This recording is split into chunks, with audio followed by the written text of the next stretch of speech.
Hello, this is Roshni Venugopal, register number UR14CS121, and this is my database management system lab exercise number 3. In lab exercise number 3, we'll be dealing with advanced SQL, and in advanced SQL, basically it will be aggregate functions, group by and order by clause, and the built-in functions. So, for a brief description of the exercise, I will discuss the aggregate functions and the group by and order by clause first. In the aggregate functions, we have a basic syntax of selecting the column name with an where the aggregation function will be applied from the table name. So the syntax goes like this: that select aggregate function, suppose it is count, so count column name from the table name. That's it. So all the aggregate functions have the same basic syntax, that is this. Now let us look into it. Count will basically count the number of rows in each column that is specified in the query. Suppose it is select count, column name is suppose customer name. So customer name, how many count is there, how many customer names are there in the table, it will be displayed. Next is sum. So select sum, column name from table name. That is, suppose for example we have to add the salaries of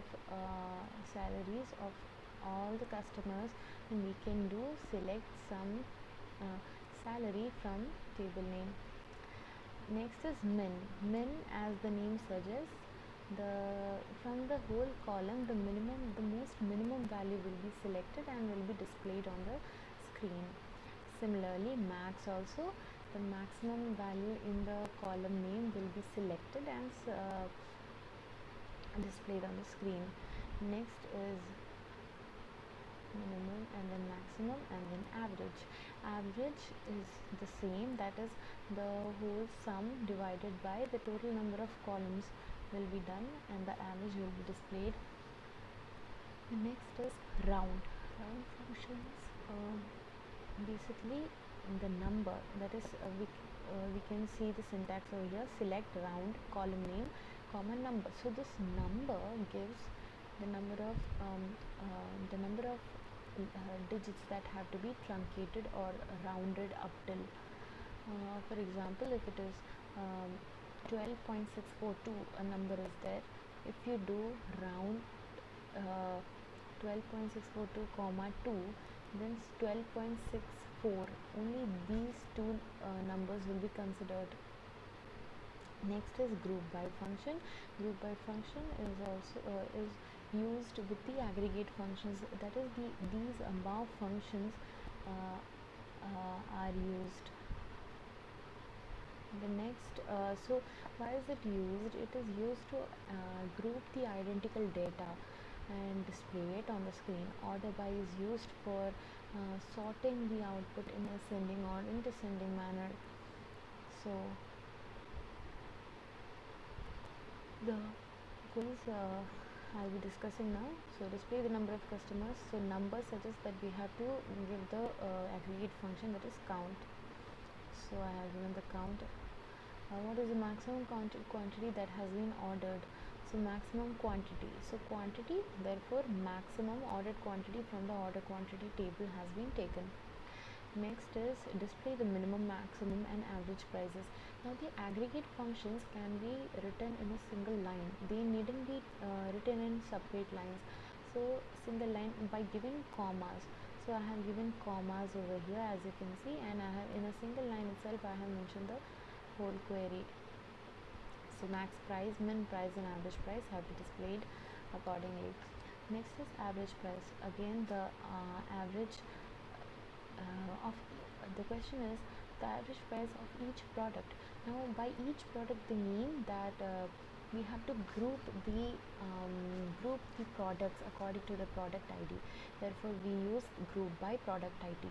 Now since group by product ID is used, I have to use the product ID in the select clause too. That is how the group by clause works. Next is the total quantity ordered for each product. So for each product, meaning group by product ID, and the total quantity. So by total quantity, we have to sum all the quantities that have been ordered. So product ID, because I have used group by product ID, followed by sum ordered quantity. Next is find out the number of orders placed on each date. So since they are saying each date, order by group by order date, and then the order date or count. I have given the count function, aggregate function over here. Next is find how many products are ordered in each order. So each order group by order ID, and how many products, that is why count function has given. Next is solve the order table based on the order date. So here it is, select star from order 1, order by. So since they have given on the order date it has to be sorted, I have used the function, or that is the clause order by. Next is display the products and the quantity and sort the result on the sum in descending order. So since it is descending order, I will use the order by clause followed by the column name and then DESE. The DESE can also be replaced by ASE, that is for ascending order. Since this is a descending order question, I am writing DESE. Next, display the names of all the customers in uppercase. So upper is a built-in function with which any string can be directly converted into uppercase. So upper, customer name. Next I have given next question is find the number of months between order date of order ID 103 and current date. So the order ID of 103 is 21st August 10th November 14. So I have months between one inbuilt-in function is that I have used that and done the following. Prefix the postal code. So for prefixing it, I have used the concept of the concatenation. So I have concatenated 00 along with the postal code, and thus the answer is got. Substring Newman. So select substring. The positions I have given, since it's the Newman starts from the 9th position and Newman is a 6-letter word, I have given 9 the position and 6 for the 6-letter word Newman. Next is display the number of characters in the name of the customer which ends with E. So since it ends with E, I had used this clause like clause. So select customer name, length is an built-in function of customer name from the customer, where customer name like percentage %E. That's it. These are all of the questions in the third experiment. Thank you.